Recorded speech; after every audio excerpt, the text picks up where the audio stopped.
All right, we are here with a really special guest, Joey Price. He is one of our top 100 HR tech influencers for 2025 and also has a really impressive resume of exciting roles in our field. He is the president and CEO of Jumpstart HR, also an executive analyst at Aspect 43, and he has a book out this year that I know is going to be really useful for all of our audience called The Power of HR. Thank you for being here.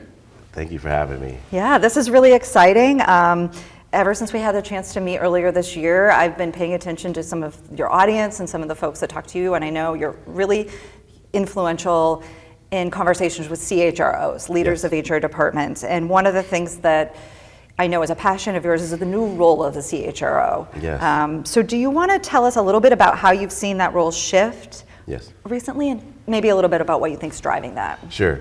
So one thing that you may know about me is that I love change and I love living in the future. And that's not the typical makeup of the CHROs that we know and love. By design, your role requires you to be risk averse, compliance driven, and serve as sort of that diplomat between the needs of the executive and the needs of the employees. But now what's happened is there's always been data, there's always been technology, but there's just a disruption at a new speed with the way that we're using artificial intelligence and other new technologies, that it's forcing CHROs to get out of their comfort zone a little bit and not just lead from behind, but really lead from the front in those digital transformation conversations. And is that with other leaders in the organization as well as their employees? Is this kind of like a total ecosystem change for where the CHRO fits into that? Absolutely, and I really think that that's happening on a bespoke level from organization to organization. Because I'm having conversations with CHROs that are saying, hey, our employer brand is such a big deal, now we're doing more cross collaboration with the CMOs. Or hey, technology is such a major investment for us that there's more cross collaboration with the CTOs and CIOs. And so there's just this need now for us to break out of our silos and have those conversations that advance the business in the ways that are prioritized by the executives. And is that something you've heard is requiring new skills, a new perspective? What kind of is the key change in the way of approaching work for the CHRO? Yeah, the CHROs, if you ask them, are you equipped for the future? They're going to tell you yes. Mm-hmm. But our data with our Aspect 43 research is showing that there's a little trepidation with AI adoption and just the new digital transformation that we're in. So about 40% of CHROs and C-suite leaders in the HR space are not quite sure what to do with their AI strategy. Mm-hmm. And so that leaves a big swath of the market that is saying, we know it's important, but we haven't quite figured out what that really means for us. And so the CHROs really have to learn more about technology, agentic AI, Gen AI, how these are practically showing up not just in HR technology, but the world around us. Mm-hmm.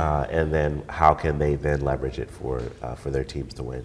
And that's a great question. What is the difference for their teams? Are they bringing kind of a new mindset to their teams and that sort of leadership that it takes to bring them along?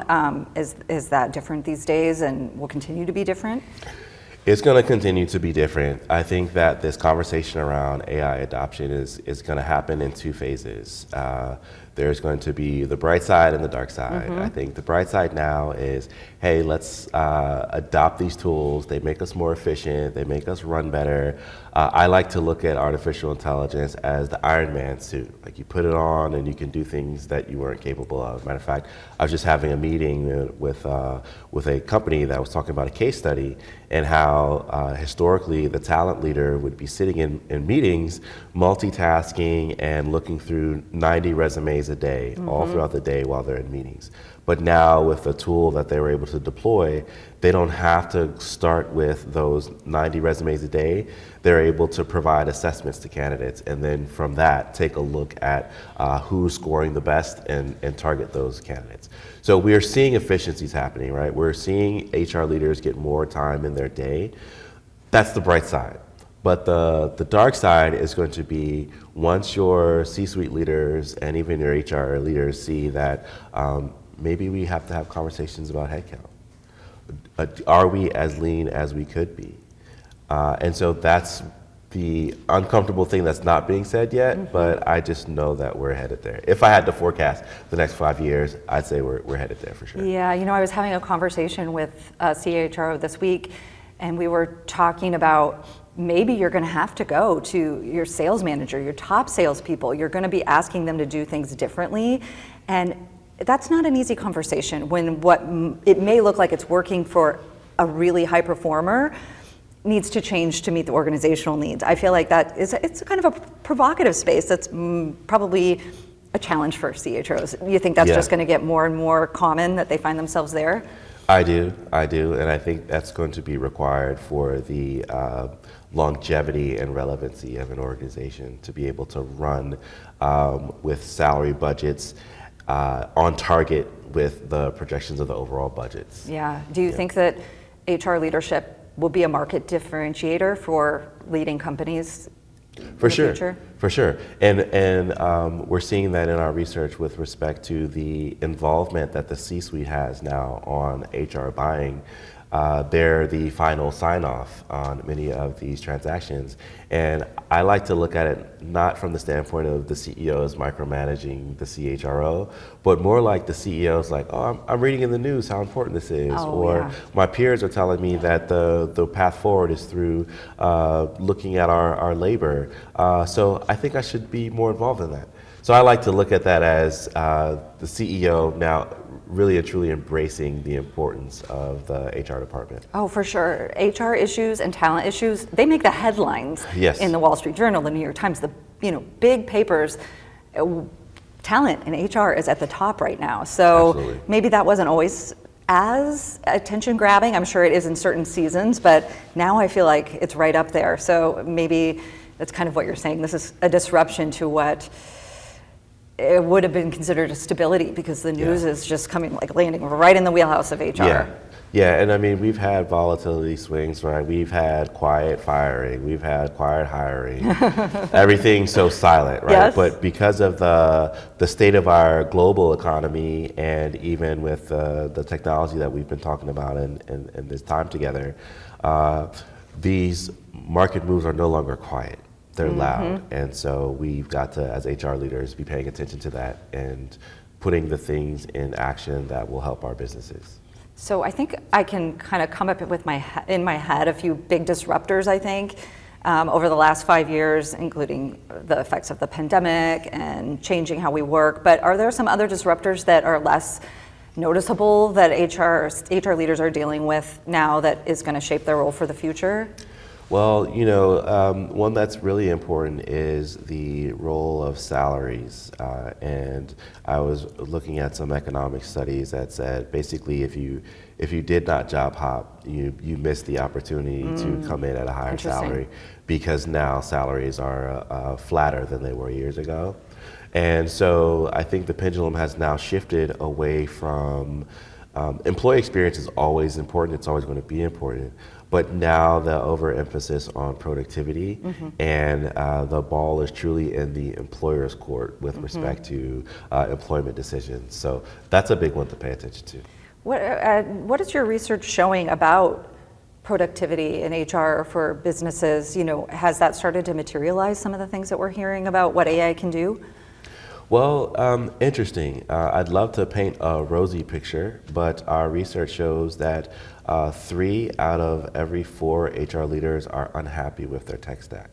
And that could be anything from post-integration and that falling flat, or it could be a marker of the sales process and not quite getting the tool that you thought you were getting. So I think that's a major thing that we would call out is that I think buyers, although budgets are flat, our research shows that budgets are flat, they're realizing that they have to be more sophisticated buyers and ask more of the right questions. And I think that's why our research is bubbling up to the top, because of our State of HR Tech Buyers Guides, our market landscapes, and all those things that we do at Aspect 43 to inform technology buyers in the HR space of what questions do you ask in your RFP? What questions do you ask to the customer success professionals on the other side of the table?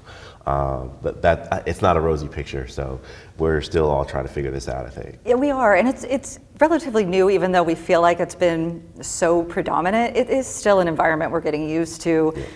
To expect a deliverable to happen right away, maybe if we're patient and pull some more levers. And I think maybe one of those levers is understanding that data foundation. Have you found that that's a big part of the future role of the CHRO, is having that really great solid enterprise data so that the tech can work upon it? Yeah, if I had to build the CHRO leader of the future, you are a data analyst, you are tech fluent, and you continue to develop those people skills, because you've got to understand the data but articulate the importance of it to your C-suite but also your employees.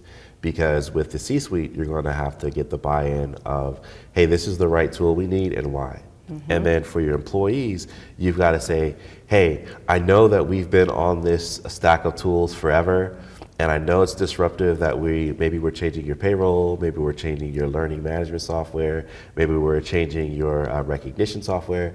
But let me tell you why it's important, because you want to make sure that you have healthy adoption numbers. You don't just want to buy a tool that sits on the shelf. Yeah. You want to really get the most out of it. So you've got to be fluent in the tech. That's a great suggestion I like how you said that, your ideal CHRO of the future. Yeah. And one of the things I'd love to know is for people that are somewhere along their career journey, but they want to lead the HR team, they want to be at the top, whatever that looks like. This is great advice of kind of what to develop. Is there anything else you could tell people that are thinking, my next step or 2 steps later, I want to lead this department? Yeah, well, that's why I had the fortunate privilege of writing my book, The Power of HR, How to Make an Organizational Impact as a People Professional, to serve as a evergreen blueprint for that person who's either in that leadership role and they maybe feel stuck or stagnant or stale, or that aspirational leader who's got a lot of momentum and they want to carry that to the next step. The book in and of itself is meant to be like a chicken soup for the soul for the HR professional who maybe today your issue is TA. Read the TA section and be inspired and do the action steps and grow. Maybe your question is with talent management. Read the talent management section and grow. You don't have to sit down and read it from cover to cover to really feel like you can get something from it. And I just love helping the HR industry, which why we're chatting today, how we got to know each other. I was on a panel talking about this stuff as well. So I would just say that that aspirational leader should be a continual learner, definitely with the traditional HR principles of soft skills, workforce management, but now this new frontier of understanding the technology that we're using at the highest levels. Any surprises when you were researching and writing the book? Were there any stories that kind of rose to the top that were unexpected? I won't say that there were any surprises because I wrote the book, right? So I will tell you this though, writing a book for anyone who's watching and is like, oh, I want to write a book one day. I have a buddy who's a filmmaker, and I've been an opportunity to serve as a PA at some of his shoots and to chat with him through the development cycle of his movies. And writing a book is really like being a director of film, because you want to care about the storyline, you want to care about how you're taking a reader from page 1 to page 335, what are the proper entry points and exit points. And so with my book, I try to not so much have surprises, but be thoughtful for the person who's reading it, and how can I guide them along a story that they want to read. And so no real surprises, but that was, I hope that was That's helpful. Great. You know what, one of the best pieces of advice that someone gave me in my writing career, and this is my North Star, is stand in for your reader. Yes. Be your reader. Yes. And it really avoids getting surprises, because you will find what's interesting to the reader just around every corner, and it'll get you to the end, to page 365. Yeah. So a couple things, since you can advise clients in a number of ways, plus people can be just pick up your book and kind of get to know you, but I'd love to just give our audience an idea of how they could work with you, how they could find the book, all of that, sort of become part of your world, the Joey Yes. Price world. Well, Jill, I appreciate that. And the best place to find me is on LinkedIn. I think that's a great entry point to learning more about our consulting work that we do on the Jumpstart consulting side, as well as the research that we're doing with Aspect 43. Because just for clarity's sake, Jumpstart HR is the overall parent, and then Aspect 43 is our research division. Great. So we get to have fun with the research. Yeah. And then there are links to my book as well. But our website for Jumpstart HR is jumpstart-hr.com, then aspect43.com, and you can find me on social channels, even TikTok. I'm not funny on there, I don't dance on there, but Not yet, it's at just least. not yet at least. But it's a fun way to connect with folks who are on there too. So Yeah, and if let's people, have you can share your voice and share ideas and get instant feedback from people that watch. That's the best way to get right to your reader. The book, you don't know Yes. what they're reading, what they're thinking, but TikTok, you can get a comment right away. right away, for better or for worse, right? Yeah, that's true. That's true. Well, thank you so much for doing Oh, it's my this. pleasure. It's a real pleasure. Thank you so good much. to see you. Yeah, I enjoyed it.